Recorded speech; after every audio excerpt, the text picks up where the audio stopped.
even though I was a Christian my whole life, I wasn't like super like, you could say I wasn't super into it. Yeah, I wasn't super into it. So I just go because my family goes for. I mean, my family, they go to church every week, so I have to follow. And then I didn't find out about reform. Yeah, I think I'm quite like ignorant. I don't think I even heard of that term my whole life growing up as a Christian. So like that's like So how do you eventually get exposed to 15, 16 years. Alright, I first got exposed to it through joining this camp called Whitewater Summer Camp in end of 2018. Yeah, I mean during the camp, the word reform wasn't used. The word reform theology wasn't used, but it was where I think I first was exposed, and then a bit down the line I realized that that was when I first got exposed to like reform theology. Yeah. Okay. What is it about the stuff that went on in the camp that got you to be interested about not necessarily just reform theology, but about Christianity in general? Right, about Christianity. Wow, I think it's a lot. At that point of my life, I was 18 and I was questioning about the purpose of life. Basically, why do we exist? I was quite depressed. I mean, the context was at that time my family, we were going through some like financial difficulty that persisted and lasted for quite a while, and that broke my bubble because I would say my family was quite well off. I went to a private school, so I was surrounded by friends who were like very well off and they were quite high up the society status. Yeah, like I remember one of my friends, right, you go to his house to play hide and seek, you really cannot find one because it's just that big. yeah, so our lives was pretty comfortable. We don't really have to think about much in life. It's just one thing after another. If you're studying, then you study, you have fun with your friends. You don't really, anything that's like uncomfortable, I think, that make you feel like feel any discomfort, we would just try to shove it away from our mind, and then we'll try to find silver lining in stuff. Yeah, so I grew up in that, and then when that happened in my family, it broke my bubble and it got me to think like, actually, what's the point of suffering? Like, why do we even have like, why do we even suffer in this world? What's the point in that?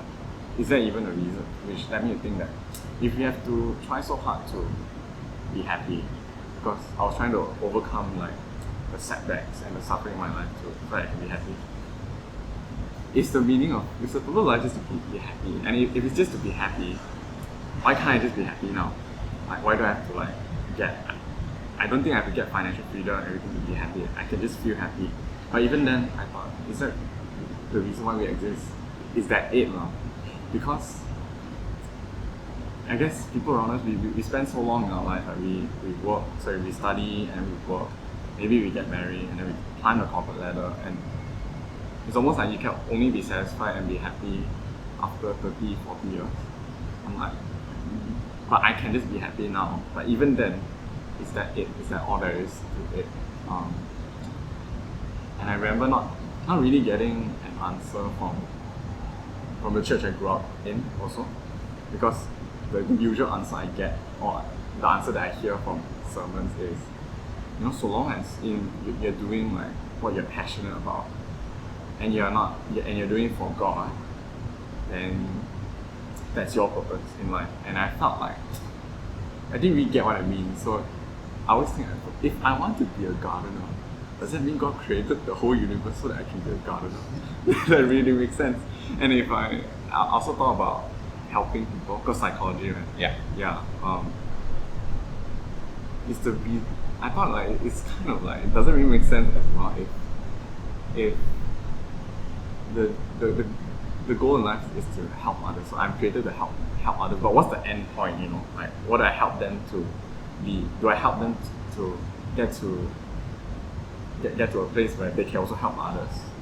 I was pretty lost, and I think at one point when I was 18, 2018, I thought this I guess sobering thought came to my mind, which is, what if there is no meaning to existence and we're all just random particles floating in this world? You don't have to be happy. I mean, don't be too happy, or don't be too sad. They are just chemical reactions in your brain, and even if you die, there'll just be nothingness. I mean,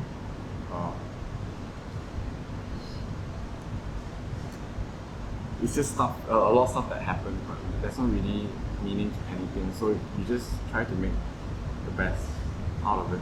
Yeah.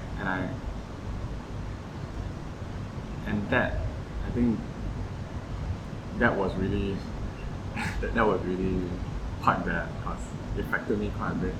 I was quite demotivated to do anything, because I used to be quite passionate about. I am, but I used to be a lot more passionate about football. In school I was in the school team, and I play every day. But when that realization came in, I just thought everything is quite pointless. Quite pointless. And how that camp helped was, it helped me answer a lot of the questions I had about why this world was seemingly so. I had no meaning, because in that camp we went through the book of Ecclesiastes. And I thought it was pretty amped. And then for the first time in my life, I'm like, wow, the Bible is so realistic about the world. And because the Christianity I was exposed to was quite happy-clappy, no one wanted to talk about negative vibes. I tried talking to people, my peers, or even pastors, about what I was going through.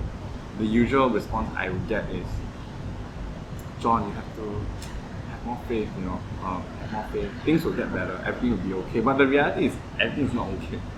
And even when I tried to believe what they were saying, like to trust, you guys have more faith, it's not like those things in my life went away.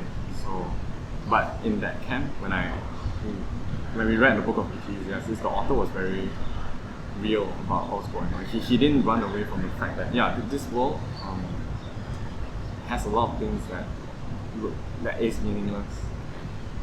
And what was very helpful was when we went through the Bible in a way that I never went through before. Like, I think that was the first time the Bible made sense for me. That a Bible study wasn't just share what you think the text is saying, but we tried to work out from the text itself what the author is saying, and everything makes sense. Like, you have to take note of the grammar, you have to see how chapter 1 links to chapter 2. So even when you read chapter 2, you have to keep in mind what you have already read in chapter 1. Everything is linked and it's consistent, it's coherent, and I thought, wow, this is cool. Because I remember so Whitewater Summer Camp is a 6 days camp. I remember in the 5th day, I had that aha moment when I finally realized what the word holy means. Yeah, we were going through that. I can't remember the text, but I just remember when my leader, when he said the word holy, it meant so much more. That's one example of how it changed my understanding. Because I used to understand holy to just be like angels in white, like God. But going through Ecclesiastes in the Bible, like from the word, I realized that holiness is so much different from that. It's like it's God being for himself, him being a just God, him caring about his plans for the world. Yeah. So what happened that immediately solve all the problems? It definitely answered my question about why there's suffering in this world, and why this world is futile. Like, it taught me. I mean, from there I realized that this God is so. It's not a pushover. He's not like a God who is not involved with the world. He's a God who's holy. He's a God who cares about his world being good, and the futility that we see in this world is God frustrating this world, giving us to our own sin so that we realize how bad, how crappy life is when we live for ourselves, so that we will bend the knee and submit to Him. And I realized that I was just so shocked, and I was like, wow, I never knew that, like, in 18 years of my life, even as a Christian. And that left me wanting more. So I asked my leader in camp back then, Baking, and also a friend I met, commonly. Yeah, I asked both of them to read the Bible with me, because I didn't want to go back to my old way of life where I just didn't know how to read the Bible, and then I go to church like once on Sunday for an hour and a half. I didn't want that kind of Christianity anymore, because I thought there must be a lot more that I didn't know in the Bible.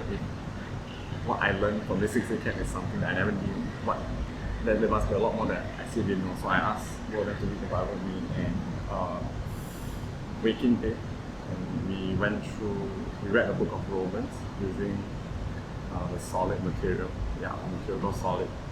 And I think from there I learned a lot more about who God is, and what it means to be a sinner. Yeah. Right. What happened?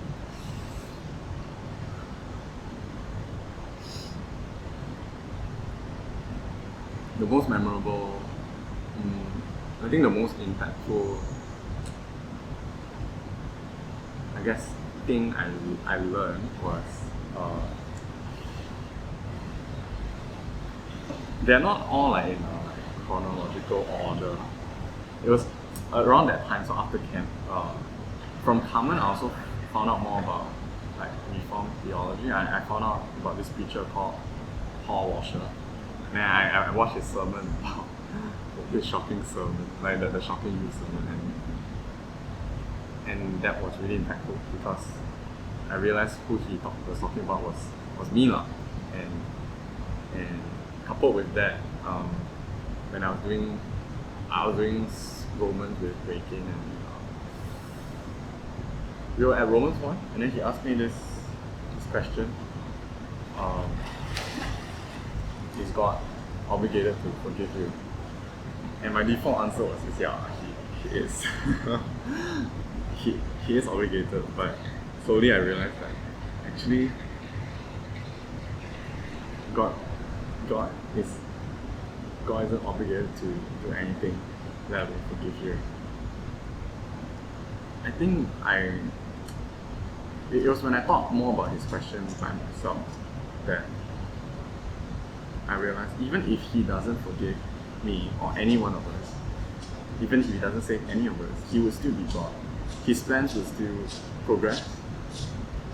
He doesn't actually need me or anyone. And when I learned that, my whole world got flipped upside down, because now I know how my life is able to save. Even if I am repentant, I do a lot of stuff for him.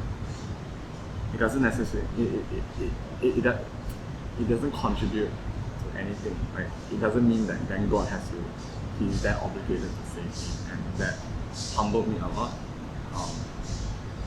And that humbled me a lot.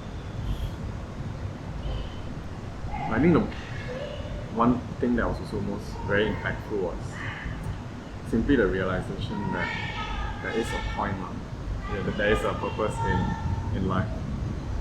As I went from thinking that we are all just random particles floating in the world to all of us, everything's not, there's nothing that's random in this world. Even this futility in life that we see. And this God is so big. And I was so happy because like, I can't believe like there is this kind of God. That God is like that He is so holy and He is so purposeful.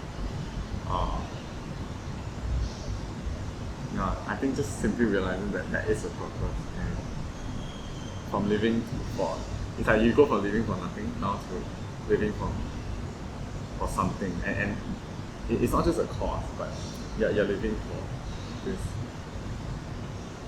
for Jesus, like you're living for a person, like now you exist for a person. Yeah. Is that how you eventually started coming to CERC regularly? Yeah. How I eventually started. Yeah, that's how I started to come to CERC. Because I asked like Wei Kim, the person who read about me, which church he came from, and he said CERC. So I thought, okay, that's where he must be getting all this from. Yeah, so I came and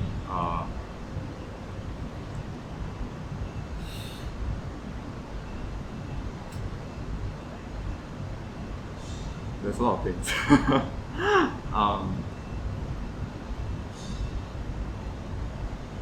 I guess I learned a lot more about how to read the Bible, about who God is from the sermons in CRC.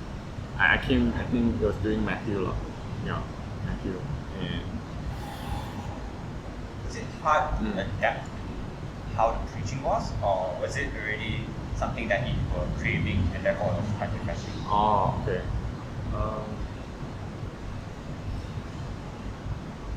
It wasn't that hard. I mean, it was hard at first. I remember my first sermon was around 3 hours plus.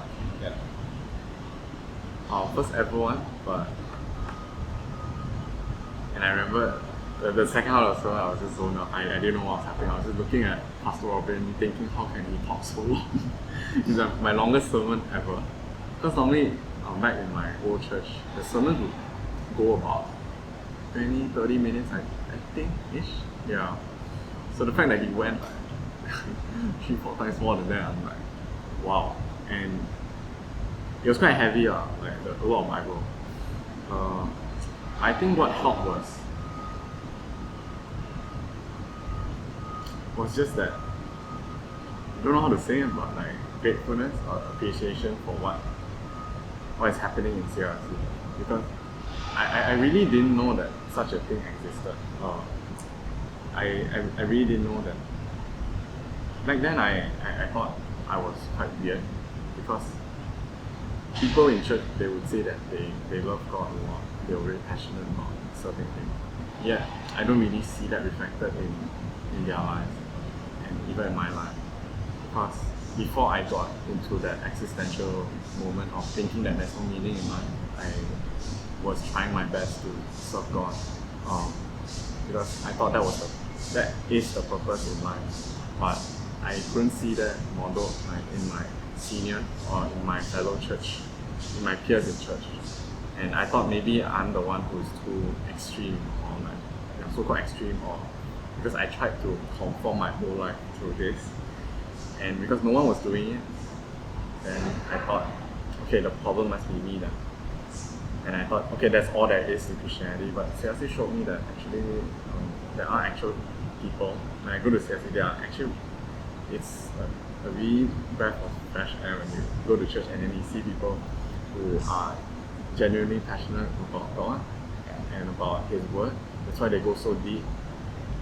And it was really like finding a gem. And when I found this gem, I just couldn't let it go, and I kept coming.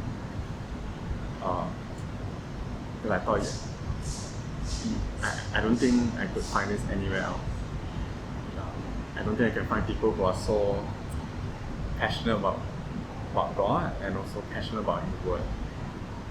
And also they try to live that up. It was my first, I think it was my first sermon in CERC in 2019. It was about everyone should be full-time ministry. I remember feeling, because Pastor Robin was talking about how everyone should be doing ministry, and what I remember was, you are created, God saved you to serve Him. And Pastor Robin was giving examples of how he thought about his life, how he went from he grew up in Malaysia, but how he planned his life in such a way that how he arrived at a decision that it was best to serve God at KL. And I remember thinking that I was nothing like that. I felt quite ashamed. He gave an example also about how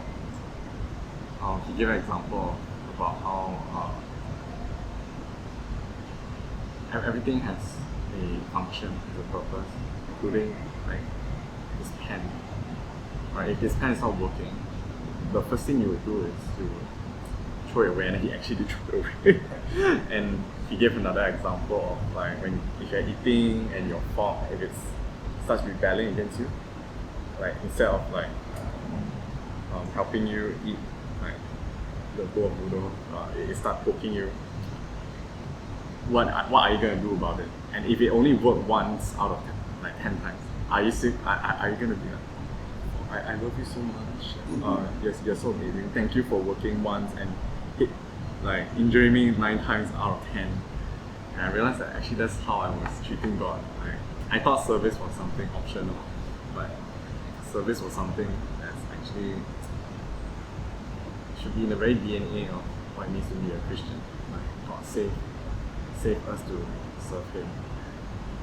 And I was quite, I don't know what to say. I was quite revealed like the whole sermon was just me feeling quite speechless, because I realized that how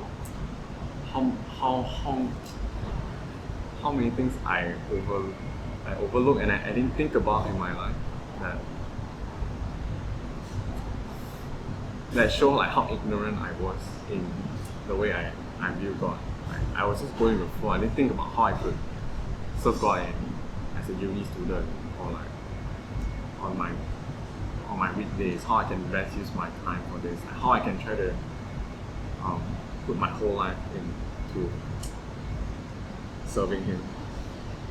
And towards the end of the sermon, I thought there's just nothing I can say, and I'm really deserving of God. Like if God sent me to hell, I wouldn't be able to say anything. I'm just speechless.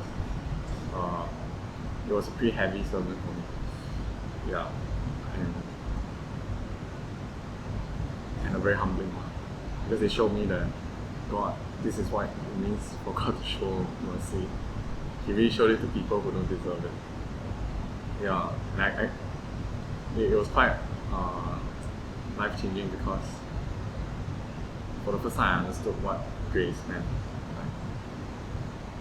Like, these are people who are so, including like people like me who are so like undeserved, like people who rebel against Him, yet He still chose to give us this opportunity to serve Him. And I really thank God, and I really wanted to start taking my Christianity seriously, so that I can honor this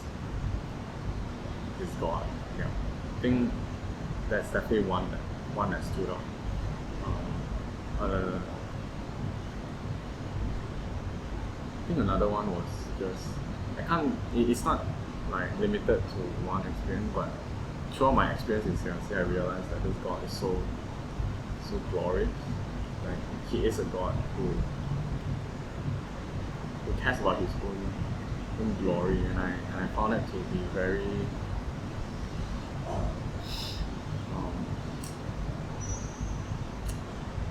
I think the word is humbling. Yeah, because like the way he has revealed himself in his word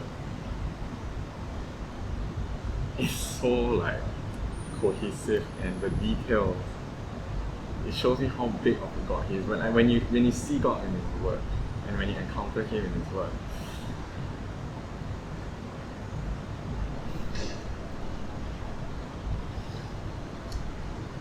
things just become so much clearer, and you see that this God is a God who doesn't need anything from us. He's a God who is sovereign.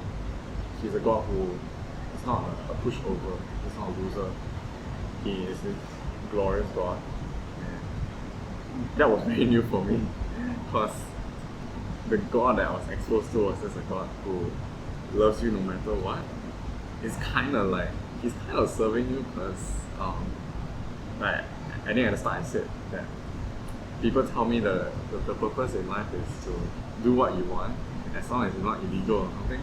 God would be happy, and he would like be supportive of it. But now it's the other way around. Like, this God, he knows what he wants. He has a plan in place, and he uses us as agents to accomplish his plan. And if we are not okay with it, we are not. If we rebel against that, he will. It's not like his plans will be hindered or stopped. He will still achieve his plans. And yeah, that's a very new understanding of God for me that I learned in CERC. So you're currently serving in university ministry. You're serving in Sonic, right? UCSI Sonic. Yeah, UCSI Sonic. Why did you decide spend a lot of your youth in student ministry? That's a big decision thing. Because I just wanted to tell people about this God who is so glorious, and I think everyone should know about this, especially Christians. And what better way to do it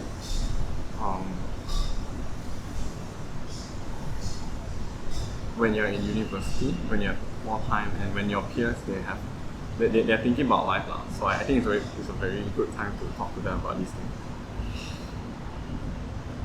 And I think it's also because I wanted to, after realizing what I wanted to do my best, or give my whole life to God, to glorifying him, to making his gospel known even more. So I know that there were a lot of people or students that were like me, and I am fortunate enough, I'm